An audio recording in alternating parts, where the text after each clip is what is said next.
Okay, this is part 2 of our long drive series. We're under the hood today. We're working again on our '06 Ford Focus. Not as clean as it should be, but it's got 119,000 on it, so can't be too complaining. Okay, so your car might look slightly different, but they all have the basic functions. There are some side notes that I'm going to throw in here because it's important that you know them. So when you're getting a car ready to go long distance after you've done the tires, you got to check your fluids and basic under hood conditions. So for example, your air box is going to be over here. This one has what they call a forever, in quotes, forever filter in it. However, they do make an aftermarket version. So if you have one of these filters, it'll have a gauge on it with a reset button, okay? Try to resist the urge to hit the reset button. If it gets down to the red area, you're supposed to change it. But if you don't have the money to change it, you can push the reset button. There is a filter in here, but it's sealed, so you can't change it. There's no way. So, starting from the back corner, going all the way around to the other side, we have our fuse box. The only time you need to be in here is if you suspect a bad fuse or something quit working. This is our brake reservoir. On this car, in order to get that out, you got to take this wire off, and then you can pull that out. You can see where we're at on our fluid level. You have a min line and a max line. If your fluid level is at the halfway point and your brakes look worn on the front, that's a good indication you need to change your brakes. Don't fill this back up if it's low. If it's low, you need to check your brake pads. Okay, then we come to our battery. This one has got some corrosion on the negative terminal. We're going to have to clean that up, and I will show you how to do that. Let's see. If you had cruise control, your cruise control bolt's right there. This one doesn't yet, but we will do a video standalone on how to add cruise control to your car. I'm sure a lot of people will like that one. Okay, look for anything that looks like it could be cracked, like any of your lines, any of your evap systems. Most cars nowadays have plastic hoses, but they will get brittle and break. So you want to just kind of check the condition of your lines. Any hold downs that you have that need to be addressed, we need to take care of those. Power steering. Check your power steering. You can do this with it cold or hot. This one, you just look down in it and it's got fluid in it, so we're good to go. There is a reading on here where it says full hot, full cold, but I can't see it. So you may have to explore that one on your own. We'll get to the dipsticks here in just a minute because there's a side note for that. All right, and then we have our coolant reservoir right here. This has a cold fill range, which is right in here. As long as you see fluid anywhere in this area, you're good to go. And we're good here, so we don't have to worry about that too much. Check your belts. You're checking your belts for cracking, splits, anything. Fraying, which is when the belt starts to come apart on the ends. If you see any of that, change it because it will fail on you. Washer fluids back here. Now some vehicles like this one that has the rear wiper, this will also run the back wiper washer. So if you have a wagon or a vehicle with a back wiper, a lot of times you'll have only one reservoir and it handles both sides. So that's some information for you there. Check your wiring and everything. Make sure all your wiring's good. Make sure all your hoses are plugged in. Of course, you'll start the car and run it. If you hear any noises, you want to address those as well. A common noise, and I hear that a lot on the GM vehicles, is the starting tick, where it starts up and it goes tick, tick, tick, tick, tick, tick, tick, tick, tick, tick, tick, and then it just quiets down. Common on GM Ecotechs, the 2.2s and the 2.4s do it. It's just because the lifters they're hydraulic lifters, and depending on the viscosity of your oil, like it's 530, they tend to drain out of the lifters. So it's going to tick until the lifters pump back up. Once they pump back up, the noise quits. Sometimes you have to shut it off after you've had it run for a minute and then start it back up to get the tick to go away. I have to do that on my Ranger because my Ranger has hydraulic lifters, but one of them sticks. So I can't do nothing about that unless I put new lifters in it. So let's see, what else can we do? Oh, we're doing dipsticks. Okay, so every car has an oil dipstick. It's usually somewhere in the front. It's usually yellow. Usually says on the older cars, it used to say check oil on it, or engine oil, stuff like that. Your oil fill caps back here. A lot of the newer cars looks like this, where it's got the weight of the oil and it says oil on it. There's a reason for this. If you know what it is, comment down below. Alright, and then that's your fill cap. So, starting with the engine oil, let's pull our, let me grab a rag.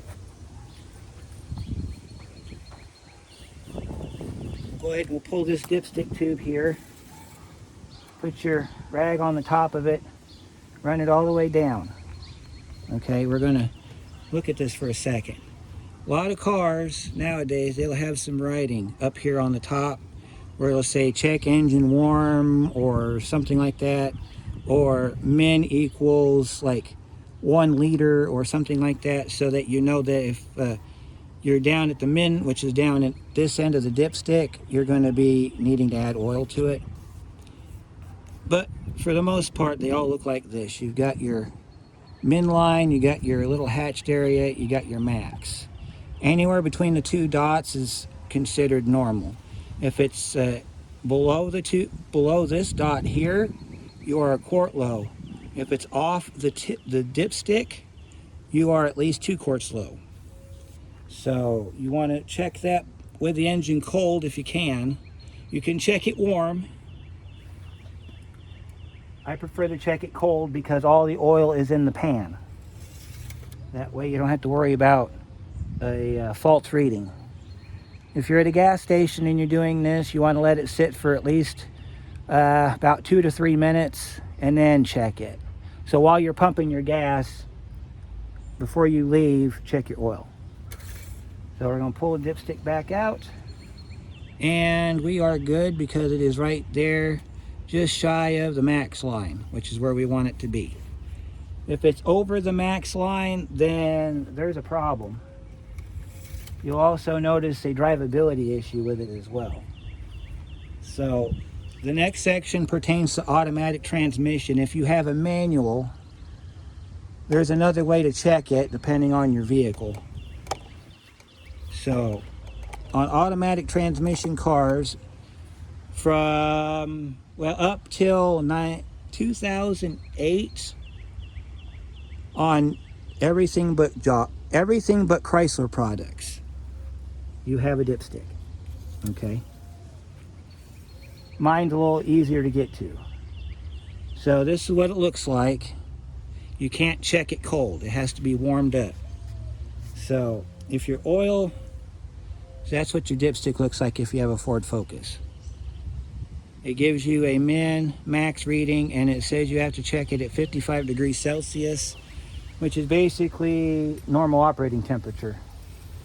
So then you would put it in park or neutral. Sometimes on the older cars it'll say check, warm, idling, in park or neutral, or it'll say check, idling, in park. Then you want to do on level surface and check it. So if you've driven about 100 miles and you stop to get gas, now would be a good time to check your transmission fluid, but you have to have the car running in park to do it. Otherwise you'll get a false reading. So then we'll pull our dipstick back out, and on cold cars it'll always read high, but I want you to look at the color of this fluid. This is about normal fluid color for a vehicle that's got some miles on it.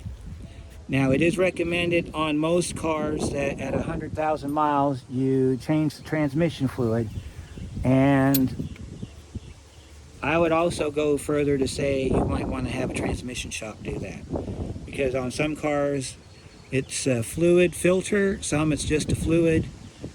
There's a million different ways of doing it. So now on 2006 and newer Dodges, Chryslers, Dodge trucks, anything Chrysler Corporation or whatever the name of it is now, you will not have a dipstick tube. You will have a plug, and it will say dealer only on it.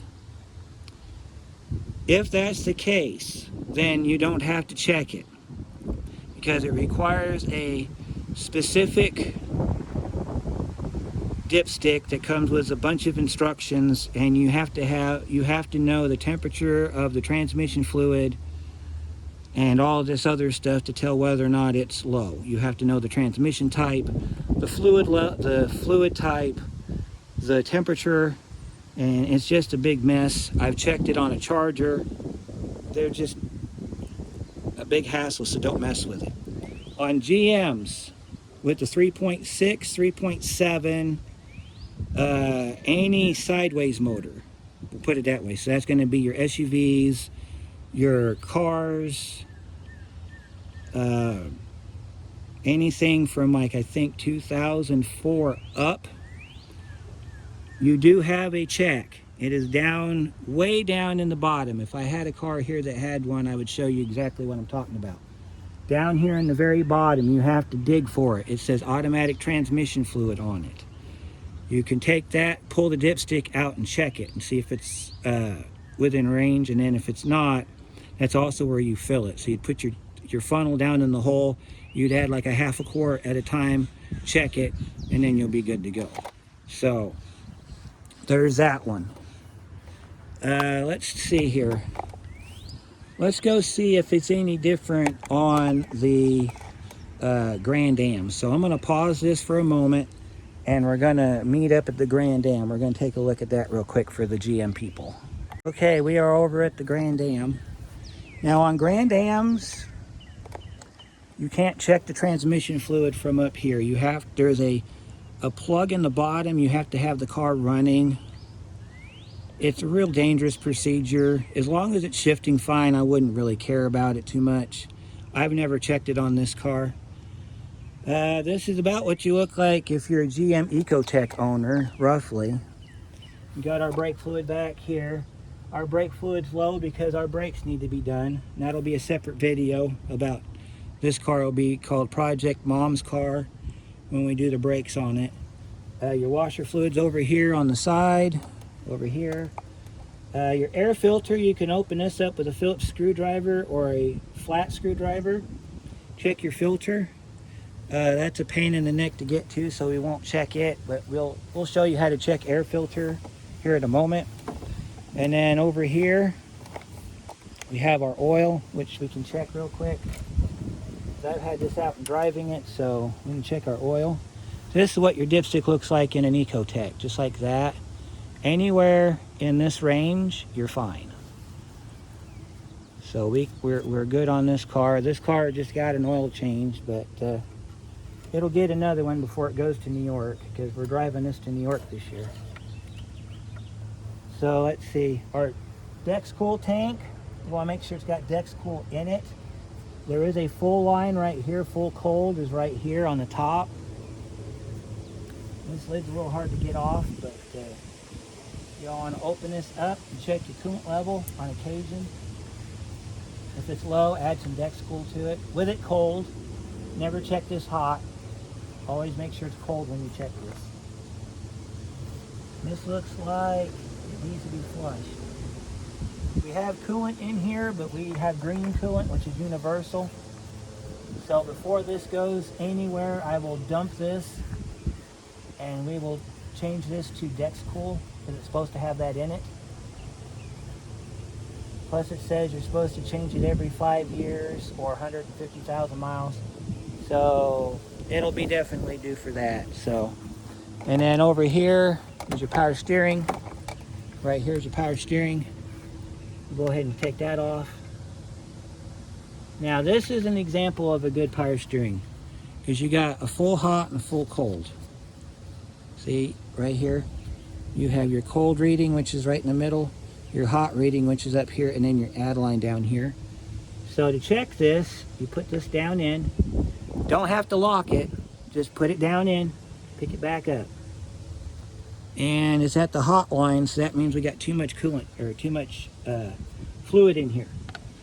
So what I do is I will take a suction gun and I will draw some of that out, and then I will be good with it there.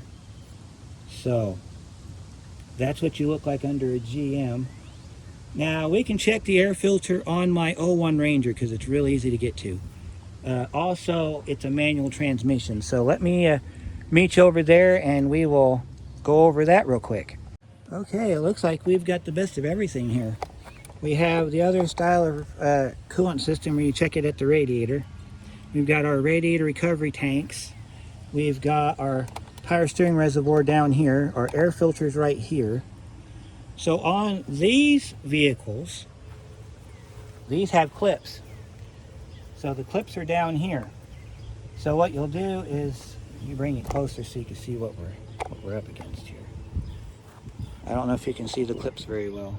Kind of zoom it in a little bit. They're down in here. So you'll pop these back till you hear it snap.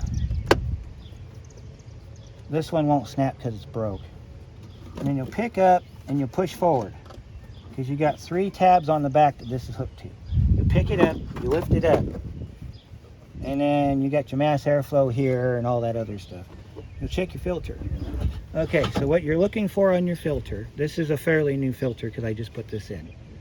Sometimes I'll write the date on the side here with like a marker or a pencil or a pen, because it's paper, you can write it here.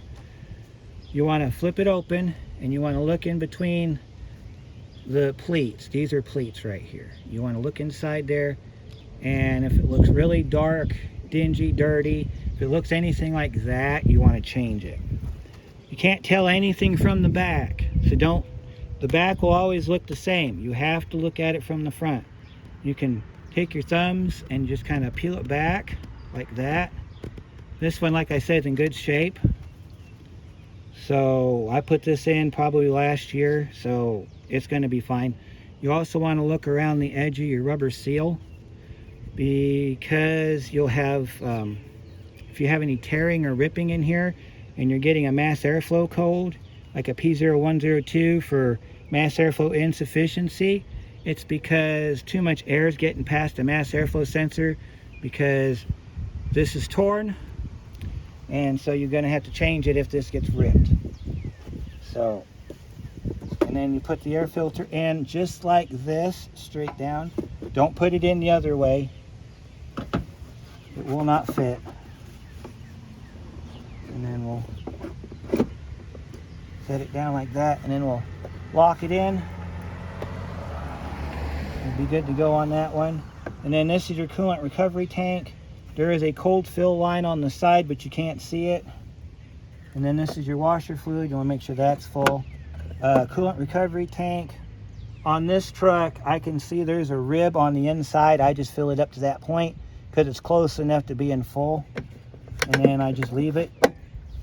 This has the radiator cap. Make sure you're cold when you do this. Just twist and then lift up on the cap. And then let me show you what you're looking for. Now in some cars the neck is tilted, so you might not see any coolant. You Escort people will know that for a fact about the cap. But you want to make sure your coolant's all the way to the top. It needs to be under the hose line. You see there's a, let me see if I can get you in the shot here. There is, right here, there's a hose line right down there. You want to make sure it's below the hose line so that it's not getting any coolant from the reservoir tank. So, okay, so we've got that taken care of. Make sure that you put your cap on all the way. I like to do it where the lettering's facing me, like that, because that's how the factory put it on. And of course our brake fluid's good. Let me show you the power steering system on this truck. This one tends to leak. I don't know where the leak is. I've done everything I can do on this truck to stop it. But every once in a while, I'll take this lid off and I'll find nothing in it. This one's still got fluid in it. See, this is another style of cap. You got your full hot range on this side, and you flip it over, you got your full cold range on this side right here, and we're within the full cold range. See that? You can see it a little bit better on that side. So depending on whether you've been driving it, determines which side of the dipstick you want to use. On Ford power steering pumps, they use automatic transmission fluid, not ATF. So Mercon 3, okay? That's what it says in the owner's manual. On a manual transmission, you will also have a clutch reservoir. That's this little guy right here. That's your clutch reservoir. And so normally I can get this to open, but I can't get it to open. But what you're looking for is there's a rubber boot in here, and that rubber boot pushes the fluid up. You'll see a line right here on the side of this. You want to see your fluid at that line. If it's not at that line, or you notice that your clutch ain't pushing out as much as it should, you want to add some brake fluid to it, because it says right there, fill to step. That's your step right here with .3 brake fluid. So you want to do that, and then check your brake fluid level. This needs to be flushed, and it's a little over full. So if I were to take this on a trip, I would go ahead and level that down, make sure that we're good. This is an example of one of them dipsticks that says engine oil on it. If this was an automatic, it would have a dipstick over there that says transmission on it, or auto trans is what they used to call it. This is a manual, so let me show you how you check manual transmissions. Okay, you have to get under the vehicle. So we're going to get under the vehicle, and we're going to look up, and on this one you're going to see two holes. That's your fill hole, that's your drain hole. Okay, so you're going to take whatever size socket it is, and you're going to take that bolt out. Put your finger inside the hole and see if you feel transmission fluid. If you do, or it starts to leak out when you take that apart, take that bolt out, then you're fine. If you put your finger in and you don't feel anything, then you're going to want to get a suction gun and put some transmission fluid in it and push it down inside there till it starts to drip. So if you're checking this, you need to have a drain pan to catch your mess. Also, while we're down here, that bleeder at the top, that is for if you need to bleed the air out of the hydraulic clutch. Normally that does not get touched during a drive, but if you've been experiencing issues with poor clutch performance, such as it's not disengaging like it should, then you want to go ahead and open that up, and you bleed that just like you do brakes. Except on Rangers, you have to shock bleed them, which is where you push the clutch pedal in and you drop your foot off. That will force the air bubbles out. If it's not a Ranger, you can do it like you can a regular manual transmission. So that's your different kinds of fluid checks. So in a moment, we're going to go and I'm going to show you how to clean up battery terminals. So we'll be right back. Okay, so here's how you clean battery terminals. This is something cool that I learned years ago, and a lot of the old timers know this trick. There's two ways you can do it. You can do it with the cable on or the cable off, doesn't matter. I'm going to do it cable on.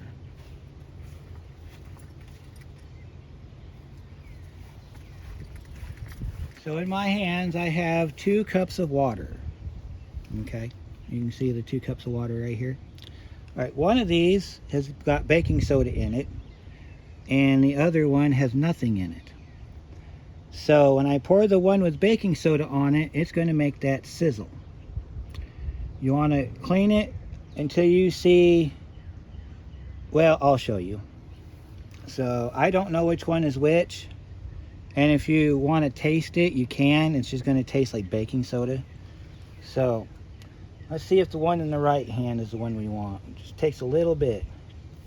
Yep, there we go. Just pour a little bit at a time on it, and you're going to see it sizzle. That is battery acid.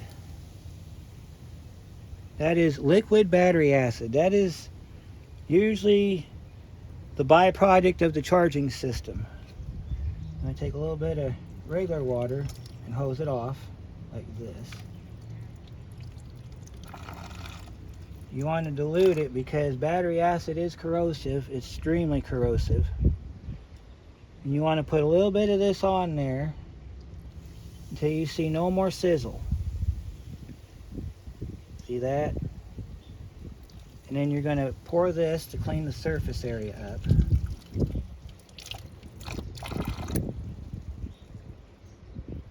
And it looks like we're going to have to clean out our battery box. Or at least put a hole in it somewhere where it'll drain. See, we still got corrosive on there, so we need to keep going with it. We'll let that sit for a few minutes and then we'll pour the water on it.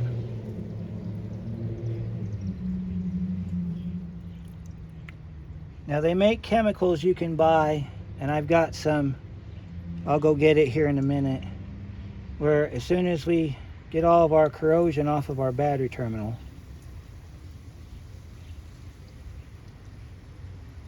let that sizzle some more.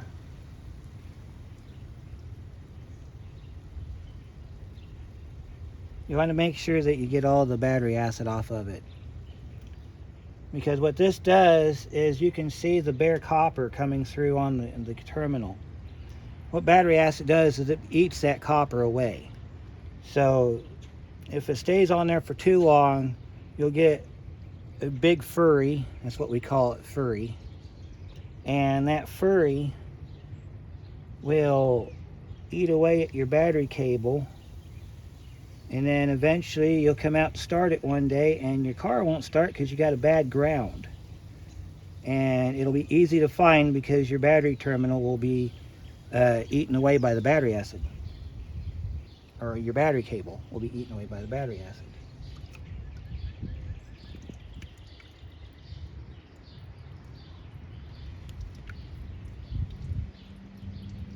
But you just do this. Make sure we get all the battery acid off.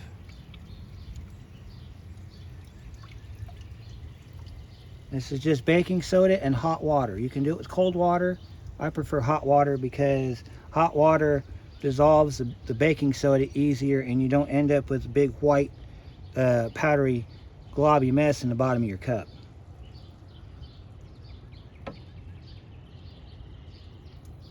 And the reason that you do this is to guarantee you got all the battery acid off, because some of it will stay behind. I think we're about as good as we're going to get. As you can see, it's still working. So I'll go get my stuff that I have for battery terminals. I'll show you how we clean that up and all that fun stuff, and then we'll call it done for this video. So one moment, please. Okay, so this is how you work on protecting your battery terminals. This is what I have here. It's a battery terminal protector. It's going to spray on red. You want it to be red. I think this is also an indicator. It prevents corrosion. So if you've got a terminal that you've got battery, like the blue goo that we just took off, wait for it to dry, and then you want to spray this on it. You got to shake it up real good though before you do it. Let me zip this back real quick so you can be able to see what we're doing here. So you'll take your spray and you'll just, like on spray paint, you just, and you'll do both terminals with it. You want to get the sides too. Coat the whole thing with this spray, even the bolts. Let that dry and then you'll be done. So after you've painted your terminals red, you let that dry, and that'll do it for this episode. The next episode we will look at your electrical as far as your lights go, and I'll go over a few ways you can go about changing your light bulbs. There are some cars where the light bulbs, you have to take body parts off, which is always fun. And so we'll do that, and we'll see you on the next one.